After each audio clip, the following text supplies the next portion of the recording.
ગોંડલની અંદર પાટીદાર સમાજના આગેવાન અલ્પેશ કથિરિયા સહિતના તમામ જે ગોંડલ પહોંચ્યા હતા અને રવિવારના દિવસે ગોંડલ ગયા બાદ ગોંડલની અંદર જે જન આક્રોશ જોવા મળ્યો હતો, જો કે આખી આ ઘટનાની અંદર ગાડીના કાચ તૂટ્યા હતા, તેમની સામે પણ ફરિયાદ થઈ। જો કે પાટીદાર સમાજના આગેવાન અલ્પેશ કથિરિયાની સાથે આવનાર એક વ્યક્તિએ ગણેશ ગોંડલના સમર્થકોની ઉપર ગાડી ચડાવવાનો પ્રયત્ન કર્યો હતો, તેની સામે પણ ફરિયાદ થઈ। જો કે હવે આખી આ ઘટનાની અંદર વધુ એક ફરિયાદ દાખલ થતા ખળભળાટ મચ્યો છે કે હવે ગોંડલની આ ઘટના બનીને 24 કલાક 48 કલાકનો સમય વીત્યો, તો હવે આ ફરિયાદ કઈ? નમસ્કાર, આપ જોઈ રહ્યા છો ન્યૂઝરૂમ ને આપની સાથે હું છું પ્રદીપ। ગોંડલમાં પાટીદાર સમાજના આગેવાન અલ્પેશ કથિરિયાના આગેવાની હેઠળ ગોંડલ મુલાકાત દરમિયાન પાટીદાર સમાજના આગેવાનો ધાર્મિક માલવ્યા, જીગીસા પટેલ સહિતના એ તમામ આગેવાનો જે પહોંચ્યા હતા, જેમની કારની અંદર તોડફોડ થયેલી હતી, એ તોડફોડ મામલે ગોંડલ પોલીસે સંજ્ઞાન લઈને ગણેશ ગોંડલના કેટલાક સમર્થકોની સામે નામજોગ તો કેટલાક અજાણ્યા સમર્થકોની સામે ગુનો દાખલ કરી, જેમાંથી 10 લોકોની અટકાયત પણ કરી હતી। જો કે આખી આ મામલાની અંદર, આખી આ ઘટનાની અંદર અલ્પેશ કથિરિયાના સમર્થકોની સામે પણ એક ગુનો દાખલ થયો હતો કે જેમાં મોરબીના એક યુવાને અલ્પેશ કથિરિયાની જે સાથે એ કારના કાફલાની સાથે જોવા મળ્યા હતા કે જેને ગણેશ ગોંડલના સમર્થકોની ઉપર આશાપુરા ચોકડી ખાતે કાર ચડાવવાનો પ્રયત્ન કર્યો હતો। આખી આ ઘટનાની અંદર પોલીસે જાતે જ સંજ્ઞાન લઈને બંને પક્ષે એક ફરિયાદ દાખલ કરી હતી।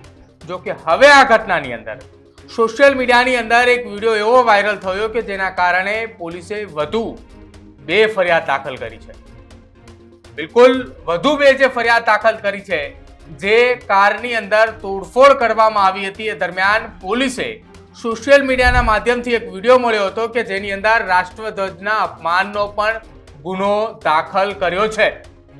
પાટીદાર સમાજના આગેવાનોની સાથે આવેલી થાર ગાડી કે જેનો નંબર છે JJ5RU1200, આ ગાડીની અંદર આગળના તરફેણમાં રાષ્ટ્રધ્વજ લગાવવામાં આવ્યો હતો અને જે રાષ્ટ્રધ્વજ એ ગણેશ ગોંડલના સમર્થકની અંદર ગોંડલના જે લોકો એ આશાપુરી ચોકડી ખાતે જે વિરોધ નોંધાવવા માટે આવ્યા હતા કે લગભગ જ્યાં 500 થી 700 લોકોનું એ ટોળું હતું, એને ટોળા દરમિયાન એક વ્યક્તિ અચાનક આવે છે અને રાષ્ટ્રધ્વજને ત્યાંથી તોડી અને નીચે નાખી દે છે। જો કે રાષ્ટ્રધ્વજને તોડીને નીચે ફેંકનારના એ ગોંડલના હિતેશ રમેશભાઈ રાઠોડ, જેની સામે ગુનો દાખલ કરવામાં આવે છે અને તેમની અટકાયત કરવા માટેની તજવીજ હાથ ધરવામાં આવે છે અને તેમની સામે ફરિયાદની અંદર જે કલમો દાખલ કરવામાં આવે છે, જે કલમો અંતર્ગત રાષ્ટ્રધ્વજના અપમાનની આ ફરિયાદ હતી। જો કે પોલીસે કારની અંદર રાષ્ટ્રધ્વજ લગાવવાનો વિશેષ અધિકાર નહીં હોવા છતાં કારની અંદર રાષ્ટ્રધ્વજ લગાવેલ હોવાથી કાર માલિક સામે પણ એક ગુનો દાખલ કર્યો છે।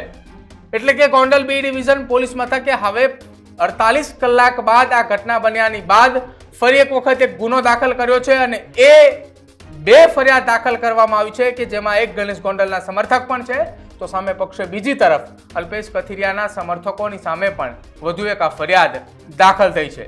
હવે આ બંને તરફે ગુનો દાખલ કરીને પોલીસે તપાસ હાથ ધરી છે અને તપાસની સાથે સાથે જે ગોંડલના વ્યક્તિ હિતેશ રાઠોડ કે જેની સામે ફરિયાદ દાખલ થઈ છે, તેની ધરપકડ કરવા માટે પણ ગોંડલ પોલીસે ચક્રોએ ગતિમાન કર્યા છે। સાથે જ અલ્પેશ કથિરિયાના સમર્થનની આવેલી એ થાર ગાડી કે જેનું સુરત પાર્સિંગ હોવાને કારણે સુરત પોલીસનો સંપર્ક કરી અને JJ5RU1200 નંબરની આ કાર કે જેને કોઈ વિશેષ અધિકાર ન હોવા છતાંય તેની ગાડીની આગળ રાષ્ટ્રધ્વજ લગાવવામાં આવ્યો હતો, તો એ રાષ્ટ્રધ્વજ લગાવનાર એ વ્યક્તિ કોણ છે તેની સામે પણ જે ફરિયાદ દાખલ થઈ છે કે તેને ધરપકડ કરવા માટે ચક્રો ગતિમાન એ કરવામાં આવ્યા છે। હજુ પણ ગોંડલની એવી કેટલીક ઘટનાઓ છે, ગોંડલની એ રવિવારના દિવસે બનેલી એ ઘટના કે જેના સોશિયલ મીડિયાની અંદર ધીરે ધીરે વિડીયો એ ખુલીને સામે આવી રહ્યા છે। એક બાદ એક વિડીયો સામે આવતાની સાથે જ ગોંડલ બી ડિવિઝન પોલીસ મથકે એ તપાસ એ હાથ ધરવામાં આવે છે। તપાસ હાથ ધરતાની સાથે જ પોતે પોલીસ એ જાતે સંજ્ઞાન લઈ અને આખી આ ઘટનાની અંદર એક બાદ એક ફરિયાદ દાખલ કરી અને તમામે લોકોની અટકાયત કરવા માટે ચક્રો ગતિમાન કરી રહી છે। હજુ આ ઘટનાની અંદર જે 10 લોકોની અટકાયત કરવામાં આવી હતી, જેની સામે 10 થી 12 લોકો બીજા જે અજાણ્યા શખ્સો હતા તેમની અટકાયત કરવાની બાકી છે। તેમની આખી આ કેસની અંદર કે ગાડીઓના કાચ તોડવા, ગણેશ ગોંડલના સમર્થનની અંદર આવી અને અલ્પેશ કથિરિયા, જીગીસા પટેલ, ધાર્મિક માલવ્યા સહિતના આગેવાનોનો આ વિરોધ નોંધાવો, અને મારામારી સહિતની જે રાયોટિંગ અંતર્ગત જે ફરિયાદ છે એમાં હજુ 10 કરતાં પણ વધુ લોકો ફરાર છે. જો કે હવે આ ઘટનાની અંદર બંને પક્ષે 2 ફરિયાદો દાખલ થઈ ચૂકી છે અને આ ઘટનાની અંદર જો નુકસાનની વાત કરવામાં આવે તો અલ્પેશ કથિરિયા તરફથી લગભગ તેમની ટીમ જે આવી હતી ગોંડલ તેમાં 5 થી 7 જેટલી ગાડીઓના કાચ તૂટ્યા હતા અને તેમાં પણ નુકસાન થયું હતું.